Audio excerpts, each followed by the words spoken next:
Is there somebody who is constantly critical of you, that when in their presence, even if you are needing to be in conversation with them, that it causes you always to lose your train of thought, or to forget what you want to say next, or just maybe even stay silent? Or maybe is the mere thought of criticism and being rejected, is that causing you not to share your ideas, or step up in meetings, or to even express yourself?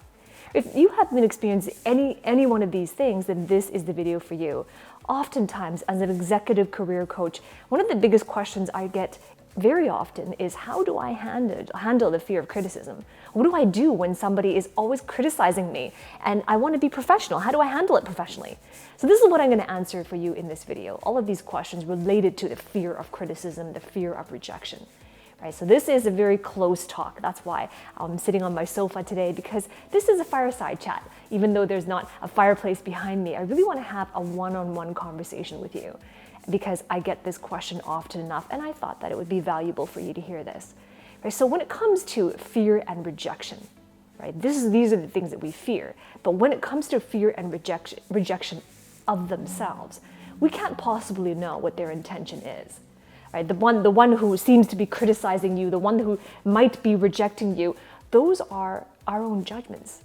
Your judgment of whether something is critical or whether they are rejecting you. But the fact is, you can't possibly know what they are doing if they are saying these things for the purpose of rejecting you or criticizing you. And so therefore, a label on this is criticism or this is rejection, that is your judgment. And your judgment is neither right nor wrong, but the fact is we can't have the full picture. And the other person is never going to tell you they intended to reject you or intended to criticize you. They're not going to say it to you. And so therefore, at the end of the day, we make assumptions. And we must, because we desire to protect ourselves from social harms or things that might potentially harm us in our professional future. So we make these assumptions to protect ourselves, and therefore to have some sort of emotional preparation on being rejected, and so therefore we can feel appeased with that assumption. But the fact is that assumption alone is causing us to be silent, causing us to fear the thought of criticism or rejection, even though it hasn't happened yet.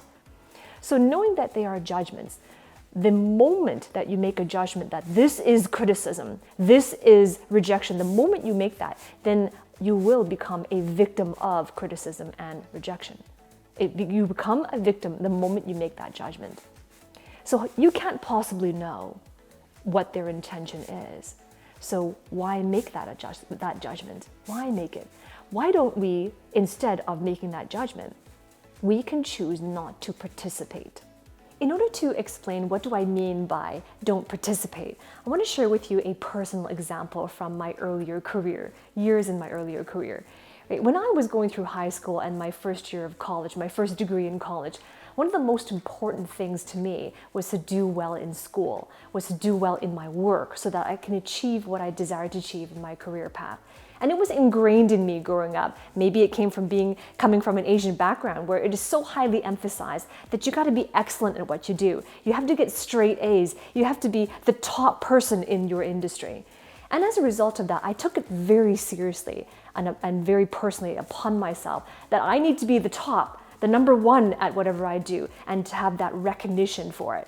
So as a result of that, and then I went on to have my first job outside of college, my first corporate career position. And in those positions, anytime there was even a single mention of a project about to meet the deadline, or even if somebody was asking me clarifying questions about my work, even the mere mention of those things caused me to perceive it as criticism of the quality of my work. Right? And I perceived it and it hurt me so much that even just a comment about something, a work that I put out there, or even just a mention of, oh, we can expand on that, or did you mean this? Any clarifying question whatsoever, I would constantly perceive it as criticism. So if that was my response, which it was back then I'm constantly participating in criticism. So how you participate in this depends on how you participate inside. So as long as, in my example, as long as my responses to these things on the inside were criticism to me, then anytime there was mention on that on the outside, I would perceive it as criticism. So in order to flip that around, this is how do you respond to those things within you? Do you realize that in your career path, are you operating according to your highest values of what's important to you? And do you understand who you are and the real objectives towards what you're working on? And is what you're working on in alignment with your highest values, your real objectives, and not values or objectives according to somebody else telling you what you should be doing? In those instances, you can be secure in knowing, I don't need to judge myself. There's non-judgment on me, there's non-judgment on someone else. So being able to fully not participate in criticism needs to first to adjust how you respond to yourself in those circumstances. Because any fear of criticism from the outside is really an opportunity to realize how you've been participating on the inside. How is it? And why is this a criticism? Why is it perceived constantly as criticism? Right, so this is an opportunity to really explore deeper and have some reflective awareness on what are these aspects of myself or my skills or my abilities?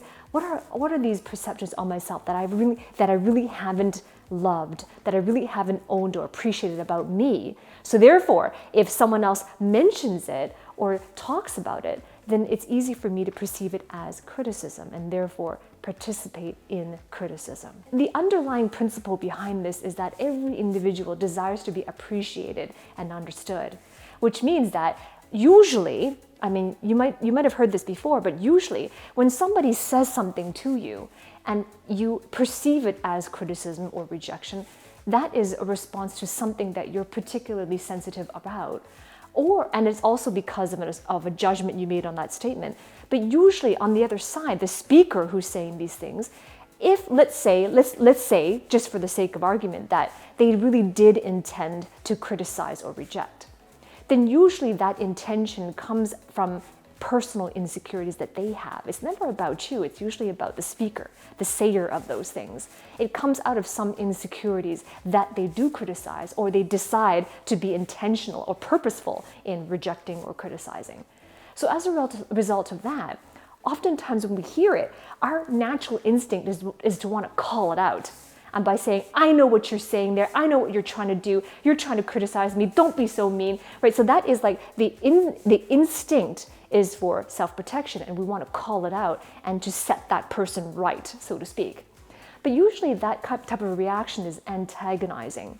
It creates antagonization because people don't prefer to be called out. They don't like to have a mirror put in front of them, and they will deny it. They will deny it. It takes a certain individual to admit that they were doing this on purpose, even if they were. It takes a certain individual. So rather than calling out and saying, I know what you were doing, and therefore revealing your assumptions, because you could be off base, rather than doing that, understand that people really want to be appreciated and understood. So instead of calling out with assumptions, approach it with compassion and genuine curiosity. So what does that mean? In the moment when people say something to you and you have a reaction to it internally and you want to perceive it as an assumption, know in that moment that, well, this is my assumption. The key is to be non-judgmental, non-judging. Non-judgmental of self and non-judgmental of others.